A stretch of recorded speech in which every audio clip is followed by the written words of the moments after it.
Last வீடியோவில் gap collar வச்சு cotton suit ready பண்ணுறதா சொல்லியிருந்தேன். அதுதான் நான் இப்போ கட் பண்ணுறேன். ஃபர்ஸ்ட்டு நான் பேண்ட் கட் பண்ணிக்கிறேன். பேண்ட் எலாஸ்டிக் மாடல் தான் நான் ஸ்டிச் பண்ண போகிறேன். நெக்ஸ்ட்டு டாப்புக்கான மெஷர்மெண்ட்ஸ் மார்க் பண்ணிவிட்டு ஃப்ரண்ட் அண்ட் பேக் 2 பீஸாக நான் கட் பண்ணிக்கிறேன். கட் பண்ணதுக்கப்புறமா ஷோல்டர் ஜாயின் பண்ணி ஸ்லீவ் கம்ப்ளீட் பண்ணிவிட்டு பேக்கில் சின்னதாக ஒரு ஓப்பனிங் கொடுத்துருக்கேன். இப்போது கேப் காலர் கட் பண்ண போகிறேன். கேப் காலருக்கு ஃபேப்ரிக் இது மாதிரி ஃபோல்ட் பண்ணி நீங்கள் ஸ்டிச் பண்ண பேட்டர்னை ஃபோல்ட் ஏரியாவில் வச்சு நெக்லைன் ட்ரேஸ் பண்ணுங்கள். நெக்லைன்லேருந்து உங்களுக்கு எவ்வளோ லென்த் வேணுமோ அந்த லென்த்தை மார்க் பண்ணிவிட்டு சர்க்குலர் ஸ்கர்ட் மாதிரி கட் பண்ணிக்கோங்க. காலரோட ஹெம்லைனில் இது மாதிரி லேஸ் வச்சு ஸ்டிச் பண்ணியிருக்கேன்.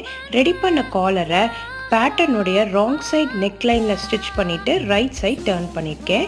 Pant and top ready. Balance இருந்த கிளாத்தில் இது மாதிரி ஸ்கர்ட்டும் ரெடி பண்ணிட்டேன்.